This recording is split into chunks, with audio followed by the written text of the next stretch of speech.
Welcome मित्रांनो, तुम्हा सर्वांचं स्वागत आहे। मित्रांनो, आपण योजनांची सिरीज चालवलेली आहे या चॅनलवर आपण बघतो आणि योजना टप्प्याटप्प्याने आपण सगळ्या योजना कव्हर करणार आहोत। मग तुम्ही कुठलीही एग्जाम द्या, त्या प्रत्येक एग्जाममध्ये योजनांवर जो प्रश्न येतो एक बेसिक लेवलचा प्रश्न असतो आणि त्याच्याशी संबंधित फॅक्च्युअल डेटा पण कधी कधी विचारला जातो।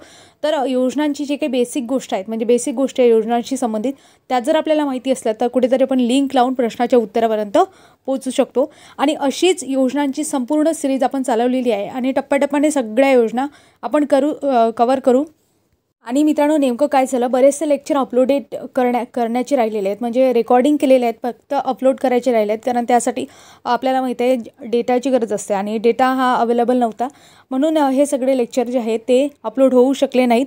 तर आजच्या दिवशी म्हटलं एकतरी योजना आपण घ्यायला पाहिजे, कारण आज आपल्या चॅनलवर एकही अपलोडिंग नाही, म्हणून आज एक योजना आणलेली आहे, ती म्हणजे पंतप्रधान विश्वकर्मा योजना। तर मित्रांनो, अतिशय महत्त्वाच्या योजनांमध्ये पंतप्रधान विश्वकर्मा योजना मोडते आपण बघतो। ही अतिशय महत्त्वाची योजना आहे। आता ती का हे आपण समजून घेणार आहोत। ही जी योजना आहे मित्रांनो, पंतप्रधान नरेंद्र मोदी आहेत यांच्या वाढदिवसानिमित्त तसेच विश्वकर्मा जयंतीनिमित्त ही योजना सुरू करण्यात आली होती। आता आपल्याला माहिती आहे माननीय पंतप्रधान नरेंद्र मोदी यांचा जन्म कधी असतो, म्हणजे जन्म कधी झालेला आहे तर 17 सप्टेंबरमध्ये झालेला आहे। आणि आपण बघतो आता मागचा जो बर्थडे आहे त्यांचा 17 सप्टेंबर 2023चा, त्या दिवसापासून या योजनेला सुरुवात झाली। म्हणजे याची घोषणा जी आहे ना ते 15 ऑगस्टलाच केली होती आणि 16 ऑगस्टला जे काही केंद्रीय मंत्रिमंडळ होते त्यांची एक बैठक होत असते, त्या बैठकीच्या अध्यक्षतेखाली याला मंजुरीसुद्धा देण्यात आलेली आहे। म्हणजे मित्रांनो, या योजनेबद्दल काही गोष्टी क्लिअर झाल्या। सुरुवात तुम्हाला क्लिअर झाली की 17 सप्टेंबर 2023ला या योजनेची सुरुवात झाली।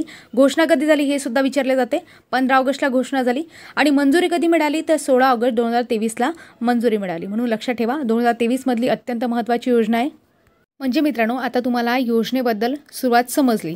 आता समोर आपल्याला काय करायचं आहे, योजनेची वैशिष्ट्य जाणून घ्यायची आहेत। म्हणजे कशासाठी नेमकी योजना सुरू झाली, काय तरतुदी आहेत, त्याचा कालावधी किती आहे, योजनेचा टप्पे कसे आहेत आणि नेमकं कशासाठी आहे।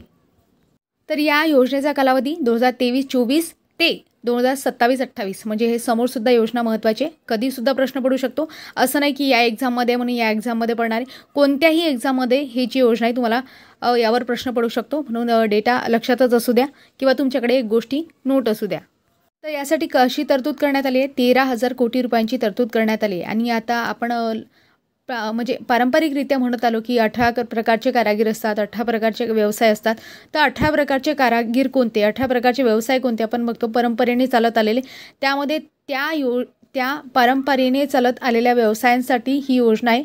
यामध्ये तुम्हाला पर्टिक्युलर आकडा विचारतील की 18 प्रकारचे पारंपरिक व्यवसाय त्यांच्यासाठी, मग तो आकडा तुम्हाला चेंज करून देतील, एक तर 17 टाकतील, 16 टाकतील, 19 टाकतील, 20 टाकतील। तर तुम्हाला परफेक्ट माहिती असायला पाहिजे, कारण हे जे आहे ते या योजनेचं मूळ आहे किती 18 प्रकारचे पारंपरिक व्यवसाय। तर कधीकधी या समोरसुद्धा जाऊन तुम्हाला प्रश्न पडू शकतो की 18 प्रकारच्या पारंपरिक व्यवसायामध्ये कोणकोणत्या गोष्टीचा समावेश होतो किंवा कोणत्या गोष्टीचा समावेश होत नाही, म्हणजे ते सुद्धा आपल्याला माहिती असायला पाहिजे।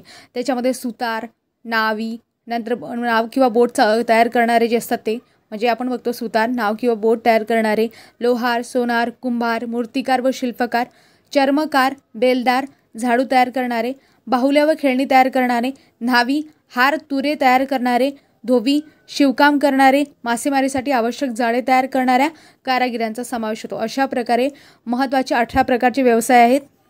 तर यामध्ये त्यांनी सांगितलं होतं यामध्ये कर्ज पुरवठा करण्यात येतो। मग कर्ज पुरवठा कसा करण्यात येतो, तो पहिल्या हप्त्यामध्ये 1.5 वर्षासाठी 1 लाख रुपये, तर दुसरा हप्ता जर बघतो आपण त्यामध्ये 2.5 वर्षासाठी 3 लाख रुपये। अशा प्रकारे हा टप्पा आहे, महत्त्वाचा टप्पा आहे। लक्षात ठेवा की पहिल्या हप्त्यामध्ये आपण बघतो ज्यावेळेस त्याचा पहिला हप्ता असेल त्यासाठी किती कर्ज वितरित करण्यात येईल, किती वर्षासाठी, 1.5 वर्षासाठी 1 लाख रुपये आणि दुसऱ्या हप्त्यामध्ये 2.5 वर्षासाठी 3 लाख रुपये अशा प्रकारे कर्ज वितरण करण्यात येते।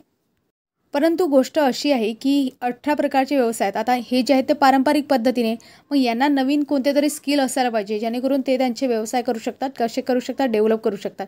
यासाठी त्यांना मूलभूत त्यांच्याकडे जे शिक्षण आहे ते तर आहेच, पण त्यापेक्षा अधिक प्रगत प्रशिक्षण दिलं जाईल। आणखी महत्त्वाची गोष्ट म्हणजे सूक्ष्म, लघु आणि मध्यम उद्योग आहेत, त्या मंत्रालयाद्वारे 8% व्याज सवलत मर्यादासुद्धा देण्यात आलेली आहे। मित्रांनो, परत एकदा रिकॅप करू तर किती टक्के व्याज सवलत मर्यादा, 8% व्याज सवलत मर्यादा कोण करणार आहे, कोणतं मंत्रालय, सूक्ष्म, लघु आणि मध्यम उद्योग मंत्रालय। तर आणखी 18 प्रकारचे व्यवसाय तुम्हाला सांगितलेले आहे। आणखी महत्त्वाची गोष्ट म्हणजे पहिल्या टप्प्यामध्ये 1-1.5 वर्षासाठी किती 1 लाख रुपये कर्ज आणि दुसऱ्या हप्त्यामध्ये 2.5 वर्षासाठी 3 लाख रुपये कर्ज, अशा प्रकारे कर्जाची जी काही आहे ते कर्जाचं वितरण आहे. अशा प्रकारे मित्रांनो ही योजना आपण समजून घेतली आणि अशाच प्रकारच्या सर्व महत्त्वाच्या योजना आपण कव्हर करू. तर मित्रांनो सिरीज नक्की कंटिन्यू करा आणि अशाच अपडेटेड माहितीसाठी सबस्क्राईब करायला विसरू नका, जेणेकरून मला सुद्धा या गोष्टींमधून प्रोत्साहन मिळेल आणि मी सुद्धा तुमच्यापर्यंत नवनवीन अपडेटेड माहिती पोहोचवत राहील. तर भेटूया पुढील भागामध्ये. तोपर्यंत तुम्हा सर्वांचे मनापासून आभार. धन्यवाद मित्रांनो.